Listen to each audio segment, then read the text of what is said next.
Welcome to the Church Universal series, where we seek to tell the often untold story of the many apostolates in the Catholic Church which are making a positive difference in the world.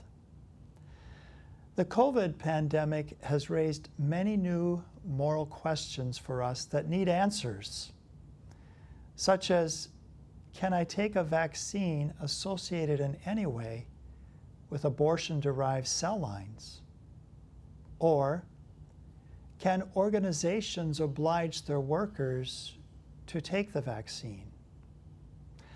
My guest today, Michael Wee, has taught bioethics at the largest Catholic seminary in Britain, is a member of the Pontifical Academy for Life, and is a researcher at the Anscombe Bioethics Center in Oxford, England. Welcome, Michael. Thank you very much for having me. Well, Michael, for those who missed the first program, give us a little overview of the Anscombe Bioethics Center. Sure. So the Anscombe Bioethics Center basically is the National Catholic Bioethics Institute for the United Kingdom and the Republic of Ireland. We were founded in 1977 by the Catholic Bishops of England and Wales, and we're supported by the Catholic Bishops' conferences across the UK and Ireland. Our work essentially is to address new questions, new and old, in bioethics, and we do this through our research and scholarship, through our activities of public education, and through engaging with public bodies, responding to government consultations, for example. So, Michael, COVID has affected us and how we operate. How has it affected the Anscombe Center?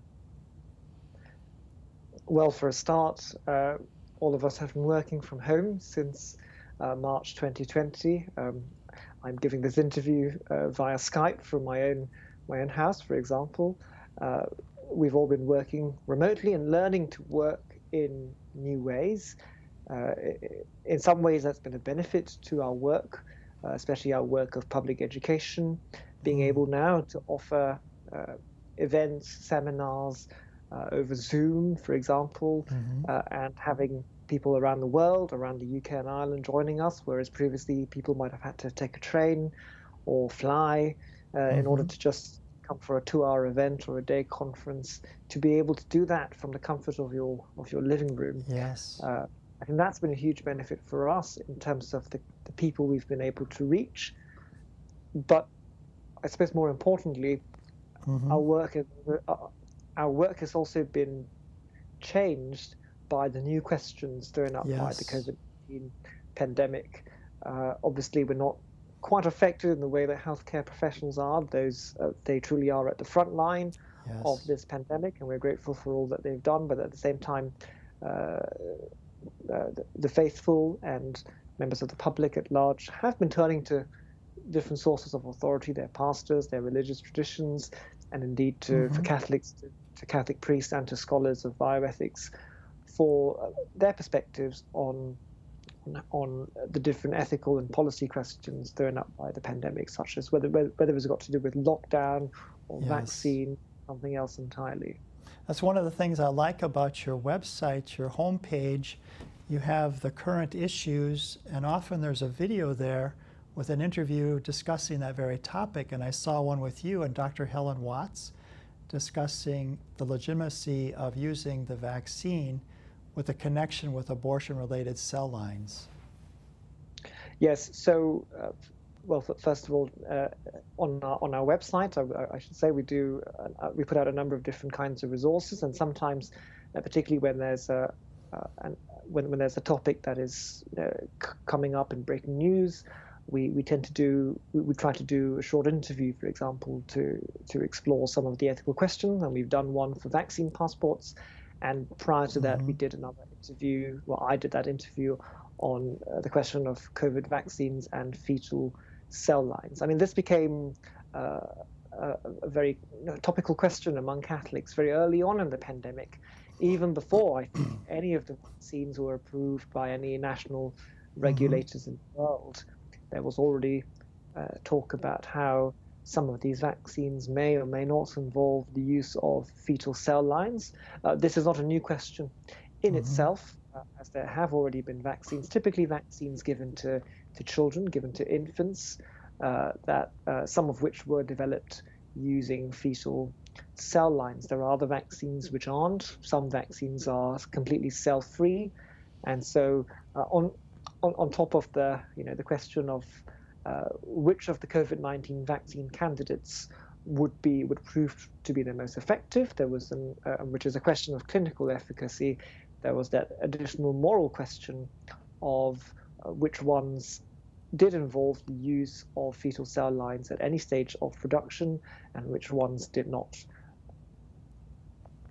Now also, I know that you've talked about one of the current issues that's people are very concerned about are places that are making it obligatory if you're going to work, for example, at a hospital or a school, that you have to show that you've had the vaccine. Can you talk about how you're addressing that issue? So I think starting with, well, our starting point, I think, has to be that vaccines are a medicine, and a vaccine, like all other medicines, has to be given only with informed consent. If that's not our baseline, then it's very difficult to even have a conversation or a debate. And secondly, these are vaccines which have been often approved for emergency use, which is not quite like experimental use, but it's still not at the level of the most routine forms of medication that are being supplied and are being prescribed by doctors around the world. And of course, as we just mentioned, there is that issue, a further issue of conscience for those who may wish to refuse to take a vaccine that has been produced with the use of fetal cell lines. The Catholic Church does teach that when there is a situation of grave necessity, you can take a vaccine that has been developed using a fetal cell line, because that's a very, very remote form of cooperation, and we live in a world that is so interconnected. We can't avoid all forms of cooperation with evil, but we have to limit ourselves to those that are remote and that are justified by the circumstances. But nonetheless, a responsible regulator and a responsible government would want to take that into account as another reason for why some people might be hesitant about vaccines. And the next thing to remember about vaccines is that they are given to healthy people. They're not a therapy which is given to somebody who is ill, maybe even close to death. It's not quite like a drug you give to somebody in ICU or the use of a ventilator. This is something given to people who are healthy, or otherwise healthy, who may or may not ever contract, in this case, COVID-19. And there is still a big question mark about how effective vaccines are for in terms of reducing transmission of the virus to others. Obviously, those vaccines that get approved tend to be effective in terms of protecting oneself, the recipient of the vaccine, from severe symptoms of COVID-19. That's always the main thing clinical trials and regulators look for. In terms of how well a vaccine prevents transmission, I mean, that's very difficult to study. And in terms of the various different COVID vaccines out there, I think the jury is still out on that question. So all these different factors together, I think, ought to give our point of view, I would say, as a centre, is that, that certainly leads to a presumption in favour of vaccines not being mandatory. And indeed, I think if a government comes to a point where it feels it has to mandate the use, the take-up of a vaccine, whether it's in a particular sector like healthcare, which has often been talked about, or even, or worse still, for the population at large, I think quite often that would actually reflect a failure of communication, a failure to be able to first get people to take up the vaccine voluntarily, having addressed their often genuine concerns about safety, about efficacy, about any connection with evil or other actions that they're uncomfortable with, I think the onus is on a responsible government to, first of all, address those issues sensitively and not, rush Yes. to in search of some utilitarian solution in terms of just thinking about what the overall end result will be. Now let's talk about ethical questions in general. There are some ethical questions where it's quite black and white, that we know taking another human life is wrong, and we know also that to nourish human life is something good. But then there are other ethical questions where it's not necessarily black and white, and we have to use prudence. Talk about that. As a starting point, you mentioned prudence, and if you go back to Aquinas in the Summa Theologiae, for example, Aquinas talks about prudence, prudentia in Latin, as the central virtue, and this very much he takes from Aristotle, who uses the Greek word phronesis, prudence, practical wisdom. It is the central virtue because it is impossible to exercise any other virtue without some sense of practical wisdom. That is to say, of whether this is the right course of action to take in this particular circumstance. Of course, as you just mentioned rightly, there are many moral issues that are black and white. And indeed, Catholic bioethics, for those who watched the last episode, we know Catholic bioethics is full of these black and white questions. Sometimes they even seem to dominate the scene. But bioethics is more than just that. And even when we're faced with a black and white question, for example, we know it's wrong to kill, it's wrong to intentionally take the life of another human being. That alone isn't enough for acting morally. It's good to know that you don't do that, but prudence also we also need prudence to know what else we do if we don't kill a patient. So you're right in saying that prudence is of great importance for moral questions in general, and I think particularly for bioethics. Many of the moral questions thrown up by the pandemic in particular are questions really fundamentally of prudence. They're not questions necessarily of a straightforward yes or no. I think arguably those sorts of questions are in the minority when it comes to the ethical questions of this pandemic.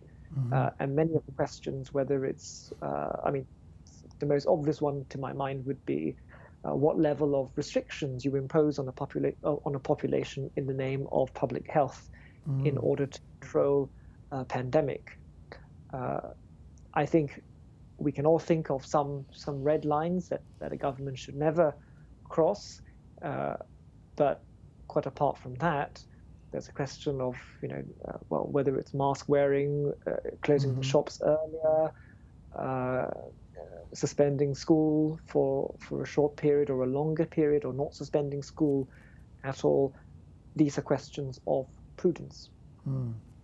One of the things that we are blessed in our Catholic faith is that we stand on the shoulders of giants like St. Thomas Aquinas, and that we have 2,000 years of wrestling with these basic principles of morality and how we are to make decisions and so on. So you're blessed in being there at Oxford University and connected with the Blackfriars Hall. And so maybe talk a little bit about that too, just the rich heritage that we have in our Catholic faith. So apart from my work at the Anscombe Bioethics Center, one other role I play is that I'm an associate member of the Aquinas Institute, which is an institute for the study and promotion of Thomism, which sits in Blackfriars Hall, which is a hall of the University of Oxford, but interestingly enough is also run by the Dominican Friars of England. And as you say, Father, it's a rich heritage that we inherit. Obviously, it's not just a matter of a kind of tradition you keep in a glass case and look at it and admire it every now and then. It's very much Thomism is very much a living tradition, and I'm confident that scholars of bioethics and of other disciplines will continue to find in Thomism, if not the answers, at least appropriate tools for furthering our investigation of new questions. And certainly, as an ethicist myself, going back time and again to what Aquinas says about the virtues, about natural law, I think these are all very rich sources. And I think particularly when it comes to natural law, earlier this year I convened a seminar series for the Aquinas Institute on natural law, looking at the wide range of both the foundational questions as well as the wide range of application that natural law thinking holds for academic study. And personally, for me, one of the aspects of natural law that I'm most interested is how, contrary to popular perception of the natural law, people might think of it as some kind of some super law of logic or reason that somehow governs the way we act from afar, given by God. And then sometimes these images, which might be helpful, especially for a younger child and learning what morality is about, they can be something of a caricature. And when you look at what Aquinas says in relation to natural law, he doesn't talk about it as law in the sense of strict edicts or commandments from on high. And the point he very much makes is that natural law is within us. It is seen, it is known from our most basic natural inclinations, such as the inclination to preserve our life, to seek friendship for the truth, to seek out for sexual reproduction, the rearing of children. And I think particularly in this pandemic, and outside of the pandemic, outside of those ethical questions, we so often find that many moral questions come down to, if I may say broadly, a question of what makes us human, what makes life worthwhile, what makes life worth defending, or why is life intrinsically worthwhile, as we Catholics would believe. There is that saying that God always forgives, man sometimes forgives, nature never forgives. So we want to act in accord with the natural law, the way we've been made, what is innate in us, if we're going to flourish. But please continue with your thought. No, I was going to say that Aquinas shifts our focus away from thinking of the moral law just as a set of rules, and towards thinking of the moral law as something within us that is already awakened within us by virtue of our creation, of being in the image and likeness of God. And it is from within that we find the first inklings of our steps towards flourishing. Now you talk about nature and God and man being forgiving. Well, of course, I suppose a good Thomist or a good scholastic philosopher would reply with that famous dictum of Aquinas's, which is that grace takes nature for granted.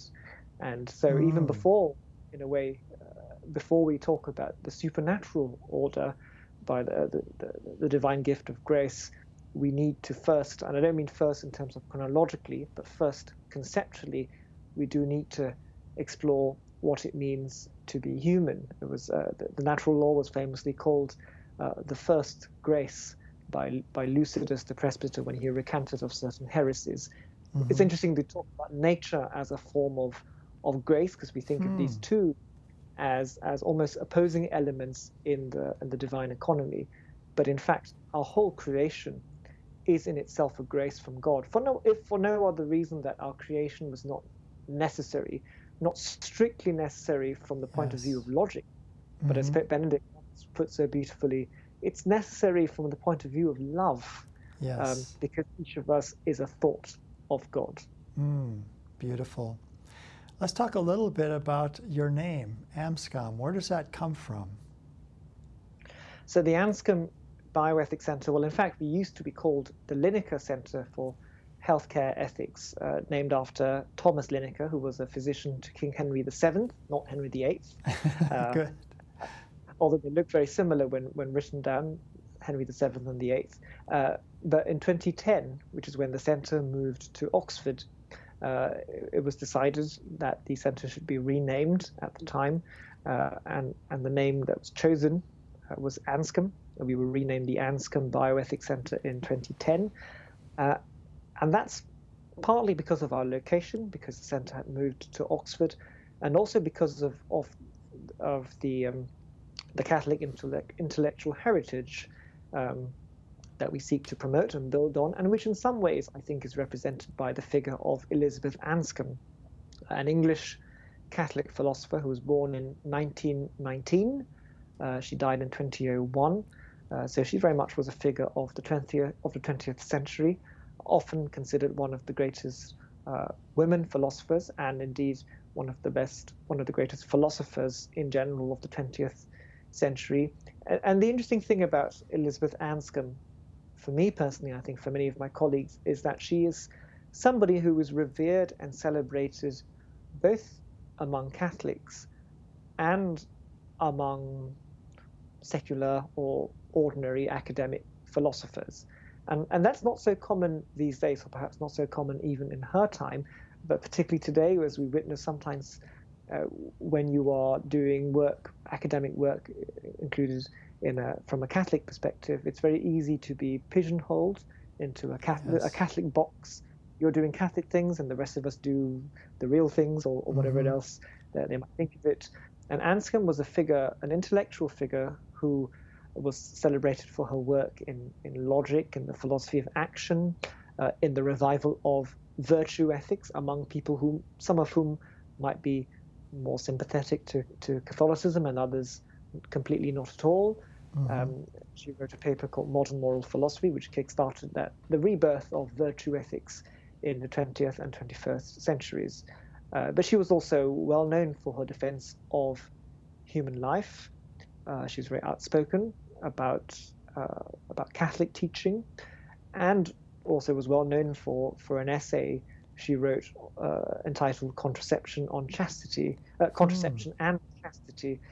She was one of the early defenders of Humanae Vitae, the rather prophetic encyclical of St. Paul VI. Well, for people who want to access your wonderful resources, you have so many wonderful resources to answer a lot of these current questions that we have. How can they access those resources? So the best place to access our resources are our website, www.bioethics.org.uk. It's a very easy domain name to remember, and you can look up our resources by topic. We have we put out briefing papers, press statements, and other resources on all the different key topics of bioethics.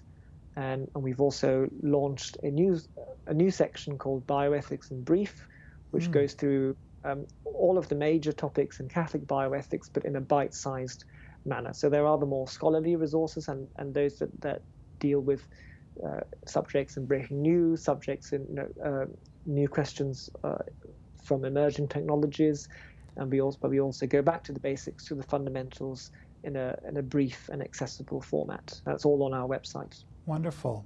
Any closing thoughts you have for our audience about the Bioethics Center, or just bioethics in general, and how we can learn and live and flourish by living a moral life in accord with these good principles? Well, I suppose I'd close by saying that, in a way, reiterating what I said in the last episode, at the end of the day, if somebody asks me, if somebody asks you, what is the point of bioethics? Our answer cannot but be holiness and salvation. That is what we are here for. Now, it can be difficult for people to see that moral questions are a way to salvation. And indeed, we know that we are not saved by our works. It's not that being moral, being good people in itself is what saves us.